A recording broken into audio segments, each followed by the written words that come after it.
Treason is not the reason for the season. Episode 22, Heller, Part 3. Textualist Idiot Rule: once a thing is common, you can't regulate it. Or, the Heller hypocrites make a potted plant look like Einstein.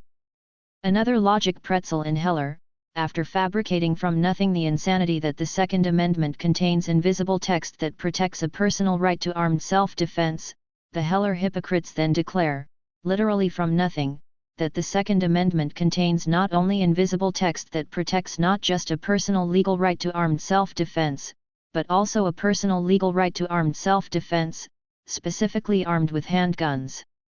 Because being a textualist is just a con. Can anyone point to words in the Declaration of Independence, Constitution, Bill of Rights, where it says not only do people have a natural right to armed self-defense, but also that people have a legal right to public carry handguns for personal self-defense? No. And yet textualists manufactured this right from nothing. Because textualism is a con. The Heller ruling said that a state can't regulate handguns because handguns are in common use at the time. Oh really? Not in DC they weren't. Once again, the Heller hypocrites show themselves to be skilled in the art of cherry-picking history. In the 1920s and 30s, machine guns were absolutely in common use at the time. At the federal level, you could buy a Tommy gun with no paperwork, no registration, no background check, no restriction of any kind. Ernest Hemingway used a Tommy gun to keep sharks away from his catch while fishing the Gulf waters. Machine guns became so common that they were being used in crimes during the Prohibition era the way handguns are commonly used in crimes today. In 1932, the Valentine's Day Massacre saw 7 people killed with Tommy guns.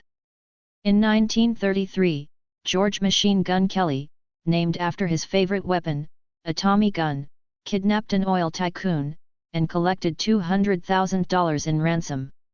In response to machine guns being commonly used, and commonly abused, the federal government passed the National Firearms Act of 1934, which heavily regulated machine guns, making them much harder for anyone to buy them, even law-abiding civilians, and eventually, machine guns stopped being in common use at the time. Underlying Heller is the utter nonsense that laws cannot change as technology changes. Cigarettes were in common use at one time, and after decades of use, it became clear that they were deadly even to non-smokers forced to breathe second-hand smoke, so Congress heavily regulated them.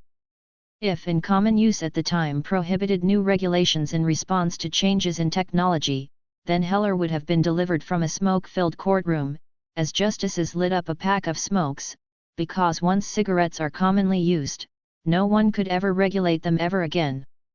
In common use is no benchmark to deal with regulating guns.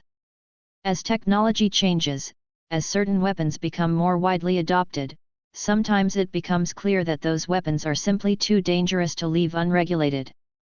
See video number 11, Categories of Weapons for the Militia versus Full-Time Army, for more detail about bearable but terrible weapons. As machine guns became more commonly used, the danger they created became too great to allow them to continue unregulated. And so the National Firearms Act of 1934 heavily regulated machine guns. Today, roughly 85% of gun crime in the United States is committed with a handgun, because they are easy to conceal, easy to transport, easy to flash out to commit a crime, and then easy to stuff in a pocket and blend into a crowd. As of this writing, roughly 7,000 people are victims of gun homicide by a handgun every year. It took just 7 people killed by Thompson machine guns in the Valentine's Day Massacre to pass the National Firearms Act of 1934. Today, 7,000 people are murdered with handguns every year, specifically because they are so common. And the merry band of textualist Heller hypocrites declared, without any text, that while we could regulate machine guns commonly used for crime in the 1930s, we couldn't possibly allow any regulation of handguns today, because of arbitrary reasons that have no textual basis in law. Because textualism is a scam. People have a natural right to self-defense, but that doesn't mean they have a legal right to unfettered machine guns.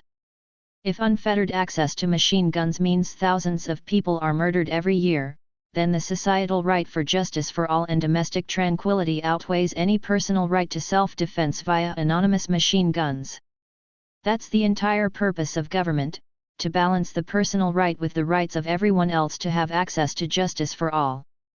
But Heller wasn't about government finding a balance between personal rights and justice for all of society.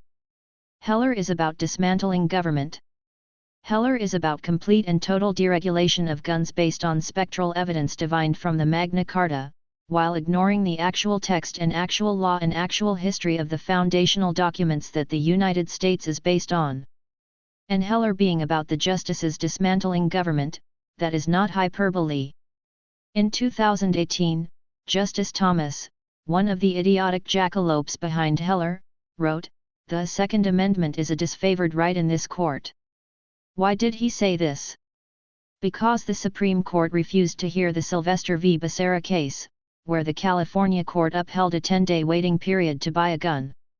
Justice Thomas worked hard fabricating 44 pages of complete textualist pseudo-legalese garbage that was Heller to justify overturning 2 centuries of precedent, and deregulating guns.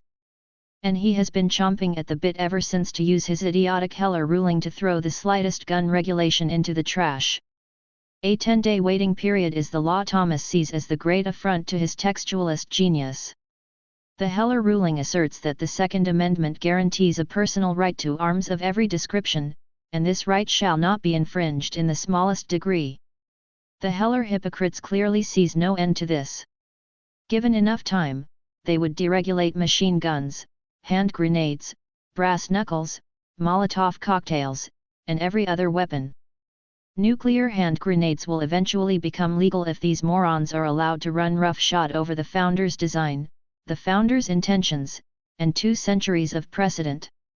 The justices who dissented in Heller tried to carve out a defense to keep the National Firearms Act of 1934, which regulated machine guns, in place. But the textualist Heller hypocrites feel no such compulsion to maintain any precedent when said precedent disagrees with their textualist con artistry. They felt no need to follow Cruikshank precedent. They felt no need to follow the text in the Constitution or Bill of Rights. They found the words they wanted in a pro-secession, pro-slavery state judge from the era of Dred Scott, a ruling overturned by Cruikshank, and they elevated those words to godlike divinity. Any text that disagreed with them, these hypocrites simply disregarded as perilous. The Heller hypocrites are quintessential activist judges. The entire 2008 Heller ruling is based on spectral evidence which pointed to words in the Second Amendment that protect the personal right to armed self-defense, written in invisible ink in the margins of the Bill of Rights, which can only be seen when exposed to the ultraviolet light that comes from the back end of a rabid jackalope. In the face of this insanity, one of the few options left is the Militia Selective Service Act of 20XX. MISA for short.